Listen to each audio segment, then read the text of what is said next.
Hello everyone and welcome back to Let's Replay Mega Man 7. In the last part we started off the game and now it's time for us to continue on, heading after Cloudman first. According to Mega Man and Base, he can levitate by the gravity controller installed in his body. Good point, he's a couch potato. How is that a good point? Okay. Bad point, he can't wear shoes. The Mega Man and Base bios are delightfully stupid sometimes. He likes rainy seasons, as do I, they're nice and relaxing, and he dislikes lightning rods. Odd, given as we'll see during his boss fight, he technically is one. Now, Cloudman stage, if I were to make a comparison to a prior Mega Man stage, is Airman stage, but not. There are a lot of bottomless pits throughout most of the run of the stage, so make sure you make your jumps count, otherwise you're going to be taking a death, and that's never fun. The important thing you want to do, though, is that early on in the stage, there are two of these white robots based off, I believe, a very particular cultural thing in Japan, this weird little cloth doll they hang to prevent rain. You want to shoot it once to make it rain, and then the second one you want to hit with the freeze cracker to cause it to become bright and snowy. When it's raining, there's no outright weather effect that pushes you around. It's not like a wind level at that point. What it instead does is there is a screen later on in the stage, I think it's like 2 or 3 screens away from us right now, where the platforms are thin, almost glassy looking. And if it's raining, you have a limited viewpoint around Mega Man. Essentially, like the closest comparison I can make from memory is if you've ever used the Flash TM in a Pokemon game where there's just a bright circle around you that allows you to see. It's that, but you can only see the platforms within that area. We will eventually see what that looks like later on in the game anyway, as one of the Wily stages eventually uses that effect anyway.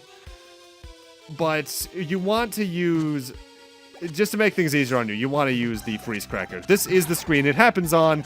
You'd maybe be able to see only the surrounding 3 feet around Mega Man. It's kind of annoying. And it also prevents you from seeing this platform here on the top. It is there, so it's not like required to get this, but it allows us to see the platforms we're going to be jumping around here, not only for this extra life, but this stage's circuit plate, which I believe is the U? Yes, it is. The circuit plates are the reason I believe they want you to play through the stages in the order of burst command forward, because that is just outright R, U, S, and H. Wait, no, it's not, because then you get the S in Freezeman stage, and the H in Junkman stage. No, the U? I already forgot what we've gotten where. And no, it is the U. And I also want to use Rush Search right here. It took me a couple minutes to get it actually aligned properly. Because through 5 of the game stages, there is a completely optional item that's not required even for 100% technically, that Rush can dig up, and it is a Mega Bolt. Not a Hyper Bolt, a Mega Bolt. These are worth 100 bolts in the shop. There's 5 of them in the game stages. I'm going to be grabbing them all just to show you off that they're there. And admittedly, if you're trying to buy some of the more expensive items in the shop that show up throughout the game, the later upgrades, it is pretty nice to get those in case you don't want to go after all of them through Rush Search. Path to continue through the stage is to the right, but you might notice there's a ladder up here that's very conspicuous, so let's check out what's up here.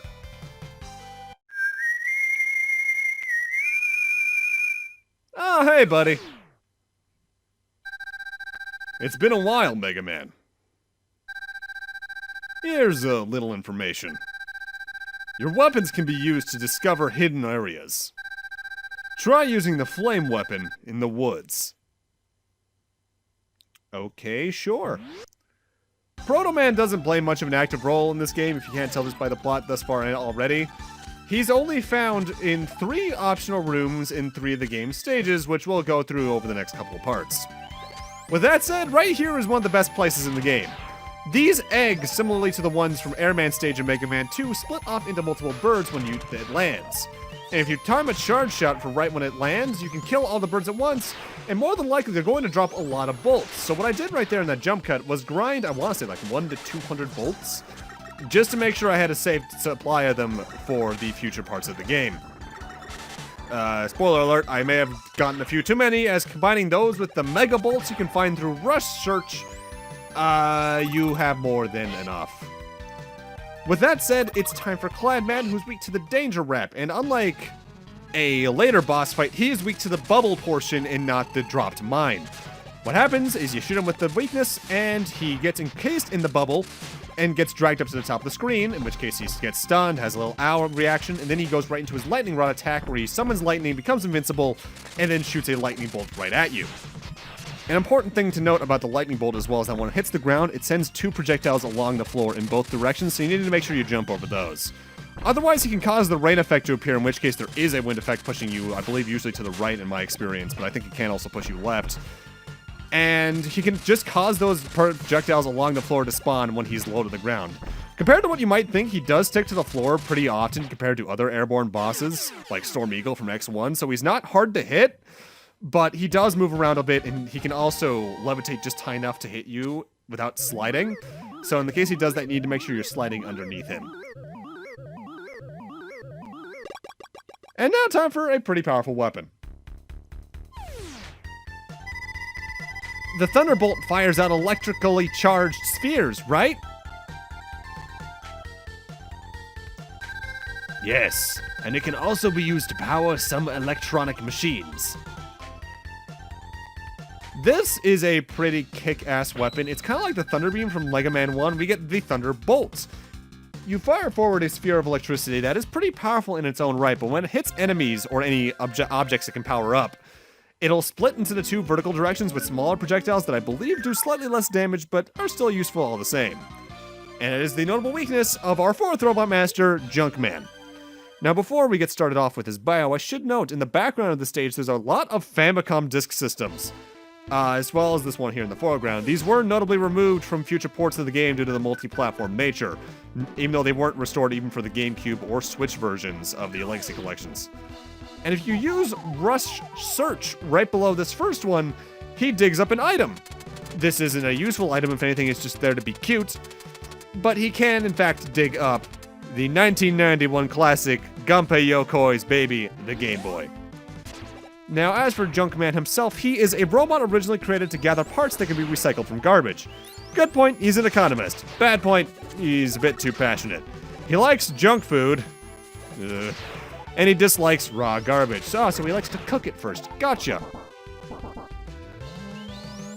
I love this stage theme, by the way. 7's soundtrack isn't one I like to talk about much just because it's not my overall favorite, but there's some pretty nice tunes in here. They adapted the right amount of energy for the soundtrack from the NES games.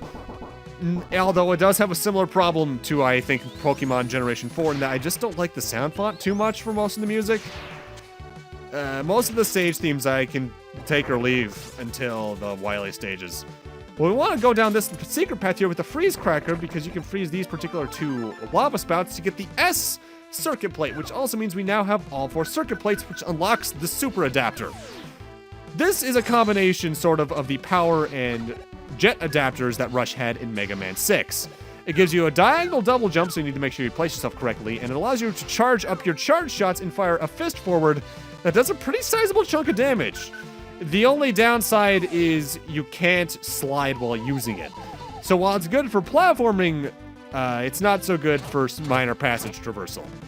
And if we progress a little farther past it, we can use Rush Search again in order to dig up the Mega Bolt for this stage. So that's another 100 bolts right there. And now I must promptly fall into the lava Terminator 2 style. Why?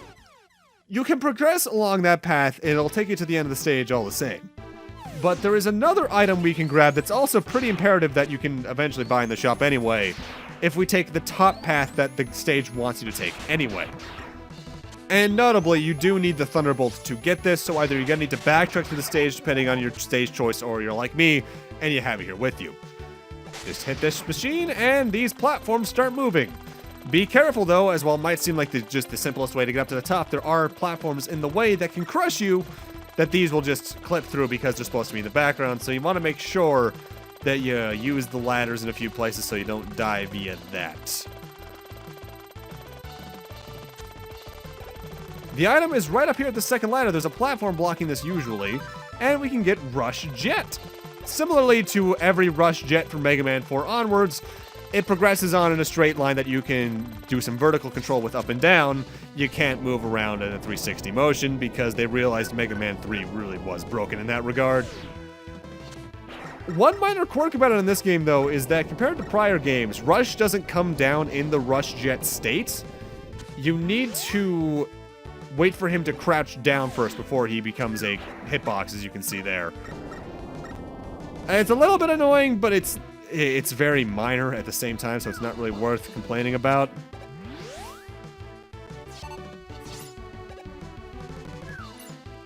Junkman stage is probably one of the ones I remember the most in the game, but I also often get it confused with the Dynamo Man stage from Megaman and Base, mostly because of similar color palettes. Either way, it's time for Junkman himself to get out the Thunderbolt. The way he works with his weakness is that you shoot him once with it, and then he'll be stunned for a little bit, then he'll jump to the opposite extreme side of the room. But in the middle of his jump, he'll throw a junk piece at you. Otherwise, he can jump high and then crash down, causing you to be stunned for a moment. And while that's happening, junk will fall from the ceiling. What he'll then do is magnetize it all to his palm and shoot out a giant brick at you, which he'll then try to jump into. And if that happens, he'll magnetize the trash back onto himself as a shield that has its own HP bar. He can also then shoot that trash at you, in which case, you'll be stunned for a moment again, and then he'll just try and lock you to death. Kind of a complicated boss, but nothing too bad all the same. His weakness makes him a complete joke, as it happens to most Robot Masters in this game. The junk shield will protect the user with rotating spheres, right? Yes, but the spheres can only absorb so much damage before they are destroyed. The junk shield is one of my favorite shield-type weapons in the series. You summon a bunch of junk around you that rotates around constantly. Each piece has its own HP bar, but will also do a lot of damage if it hits an enemy. In terms of an offensive shield, it's arguably one of the best in the series because of that. Welcome home, Megaman. Dr. Light, what do you think of Base?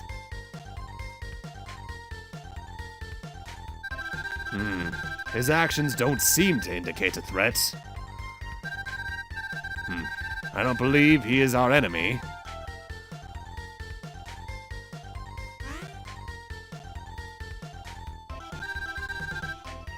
What is this?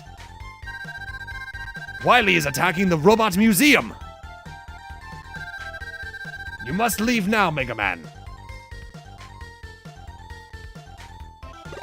Alright. Cool, mid-stage time.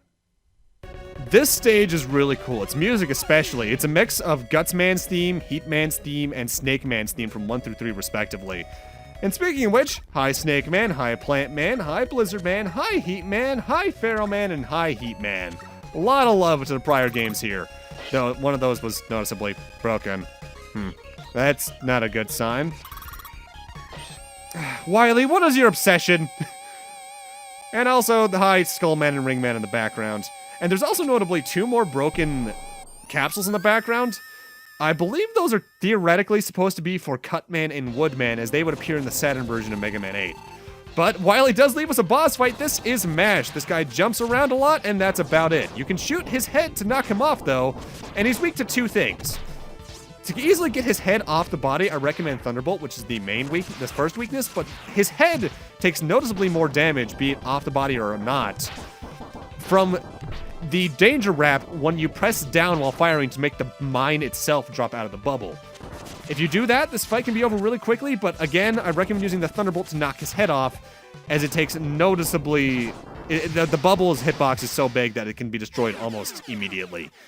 Not the most optimal way to do that fight, but still, nothing too hard. Just watch out because, as you can see by my health, he does hurt a lot.